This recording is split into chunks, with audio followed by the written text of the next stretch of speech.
isang malakas na palakpakan na may kasama Hiyawa! Mayora Ate Sara Vizcaya! Kay Ate Sara tayo, pasigin yung sasayaw, pagkat si Ate Sara yung dito na. Oh, di ba? Ganon. Yan. Magandang gabi, Barangay Kapitolyo! Parang ang hina. Magandang gabi! Hi! Hello! Yan, light alert away. Sinong first time lang akong nakita? O, alika, usap tayong dalawa. Hindi, joke lang. Gusto ko happy lang, para happy vibes, para pag-uwi nyo, maaalala nyo ang isang Ate Sara at ang Team Kaya This, no? Maraming salamat sa pag-welcome ng Team Kaya This kanina sa house-to-house namin. Binuksan niyo yung mga pinto nyo para sa amin. Nag-welcome kayo. Ang sarap pala ng Barangay Kapitolyo magmahal, no? Palakpakan naman dyan. Yan, okay. So, sino nakapunta sa medical mission namin dito? Meron? Yun, madami rin. Libre ba? May binayaran? Wala, oo. Yan eh, syempre may kasama pang mani-pedi, haircut, tsaka masahe. Complete package yung binigay namin sa bawat isang Pasigueño. Bakit? Gusto namin magpahapyaw o maparamdam kung anong kaya ng Team Kaya This. Pero syempre, ang pangarap talaga ng Team Kaya This is makagawa tayo ng isang 11-story na ospital na di kalidad, no? Bakit? Kasi gusto ko malaman yung chismis kung totoo o hindi.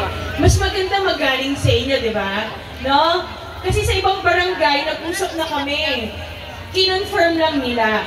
Totoo po ba, Barangay Kapitolyo, pag nadala kayo sa ER, ang sasalubong sa inyo, monoblock, doon na kayo uupo, nakaswero kayo? Totoo po ba? Oo, kayo na oo. May mga nakaano sa inyo ng mga vlogger, oh. Bababash kayo. Hindi, joke. Hindi, oo. Di ba nakakalungkot? Kasi syempre, may sakit ka na, pahihirapan ka pa. Hindi dapat ganon ang serbisyo, di ba? Parang feeling mo talagang napakababa ng tingin sa inyo kasi nakalagay lang kayo sa monoblock. Ngayon, kung tayo ay mapapala rin ng Team Kaya This, gusto namin magpatayo ng ospital, hindi monoblock ang sasalubong sa inyo. May stretcher, nakahiga kayo sa kama, no? At may doktor kaagad na mag-aasikaso sa inyo para hindi kayo pahirapan. Isa pa, may CT scan at may MRI na rin dun sa ospital na yon na 24/7 siya gagana. At higit sa lahat, hindi na niya kailangan bumili ng gamot sa mga butika. Hello, Tay. Good morning. Good evening po. Oo, di ba?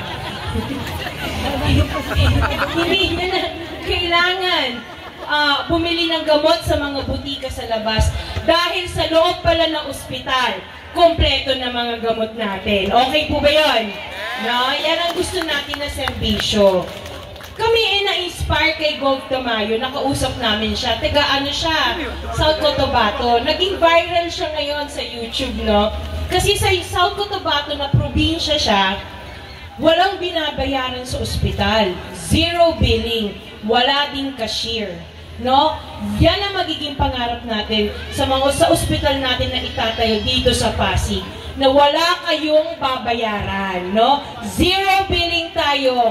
Dahil pangangalagaan natin ang kalusugan nyo. Kasi health is wealth. Tama po ba? Yeah. No? Gusto natin na healthy tayo. Kasi pag may sakit tayo, hindi tayo makapaghanap buhay, no? Hindi natin maalagaan ang pamilya natin na maayos, no?